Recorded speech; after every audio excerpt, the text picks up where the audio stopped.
By 42, I had built a $30 million company. On the outside, it looked like I had it all. But to be transparent, it almost destroyed me. People only saw the awards, the stages, the headlines. They thought I was the picture of success. What they didn't see was a feeling I couldn't even categorize myself. I thought at first it was just exhaustion, overwhelm, but soon I realized it was an emptiness I carried inside and that I want to talk about with you today. Because maybe you have felt that too, that behind the mask of success, instead of joy and gratitude, there is an emptiness that seems to circle back no matter what you achieve. That's exactly what I discovered. Every milestone should have felt like a victory, the revenue goals, the awards, the recognition. But instead of fulfillment, I found myself trapped into cycle. I'd crossed the finish line and within hours I was already chasing the next one. No celebration, no pause, just this endless striving, performing, and silently wondering why success didn't feel the way I thought it would. And the emptier I felt, the harder I pushed, as if the next milestone might finally make it all worth it. But it never did. And the price was just more exhaustion.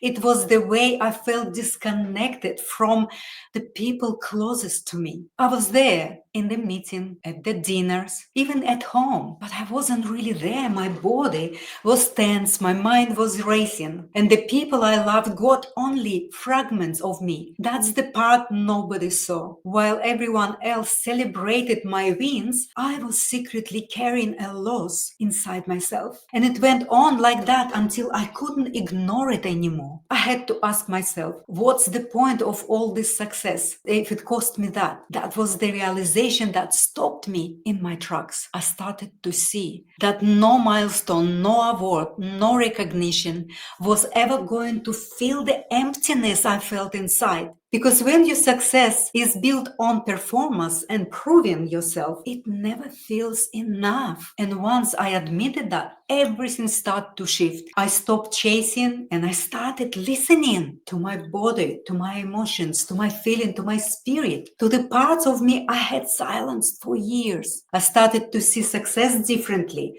not as more milestones to tick off, but as alignment where my work, my relationships, and my energy all felt that they're moving in the same direction. It wasn't instant. It was slow at first, like unraveling old knots. But over time, it felt more like remembering something I'd always known deep down. And from that space, I began building a different kind of life, one that wasn't about performing or for the world, but about living in coherence with myself. And yes, part of that journey became Askara Sanctuary, not as another project to prove myself, but as a reflection of what's possible when you live from alignment instead of hustle. If you are in your 20s, 30s right now, I want you to hear me. Don't wait until your 40s like I did to learn this is the hard way. Success can look glamorous from the outside, but if you build it by ignoring yourself, it will come at a bill you don't want to pay.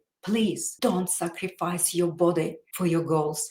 Your body will always collect the debts later. And trust me, it's far more expensive than you think. I know it firsthand. For me, that debt came as a breast cancer. And that's not a price you ever want to pay. And don't confuse achievement with intimacy. Love doesn't grow in hustle. The people you care about don't just need your presence at the table. They need you all of the time, not the exhausted leftovers. And don't chase success hoping it will finally make you feel loved. That path only leaves you lonelier. Anchor yourself now in your truth. Learn to take full responsibility for your energy, your choices, your relationships. Because if you don't, the very success you are chasing will end up feeling like a trap. If you get this right now, you won't just succeed faster. You will succeed in a way that actually feels good, a way that brings you energy, connection, joy, not burnout and emptiness. If you are still here with me, Thank you for listening with an open heart. If this resonates with you, I share more of this journey inside the Askara Principles. Anyway, thank you so much for your time, and I will see you on my next episode.